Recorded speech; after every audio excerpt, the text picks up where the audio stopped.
tornado warning in Mobile County. Nearly 50 sirens. Well, but in such a large county, many folks who hear the sirens are actually nowhere near the severe weather. That's right. Many residents wonder if there's a solution that could give some more exact warnings. Well, Fox 10 News meteorologist Matt Barentine has some answers. If you live in Mobile County, you've probably heard them, the wailing of the warning sirens. They're all connected to the same switch, so they all go off with every tornado warning. But in a county nearly the size of Rhode Island, you may not be anywhere close to the rough weather, which happened again Sunday night. We do have a tornado warning. You might have heard the sirens in Mobile County, but it is not for the whole county of Mobile. The National Weather Service issues tornado warnings in storm-specific polygons, and often, as in this case, they just graze a small part of the county.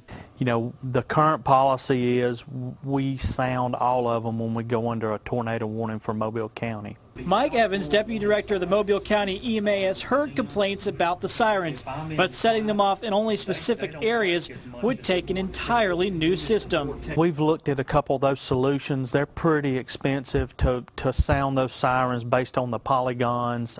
A major expense of a new system would be replacing old sirens like this one here at Lusher Park. Quite a few would have to be replaced at a cost of $30,000 to $100,000 apiece. Covering the whole county with such a system could cost millions.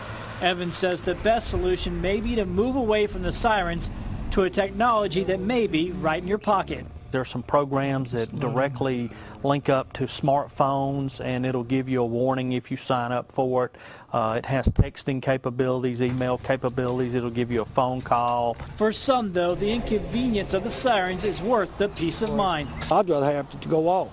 I really would.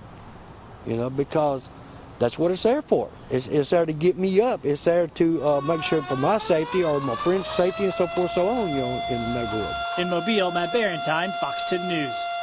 Of course, the best thing to do if you hear the sirens go off, go inside and turn on Fox 10 News. We'll have specific information scrolling on your screen so you can see if it's in your neighborhood and near a neighborhood being affected.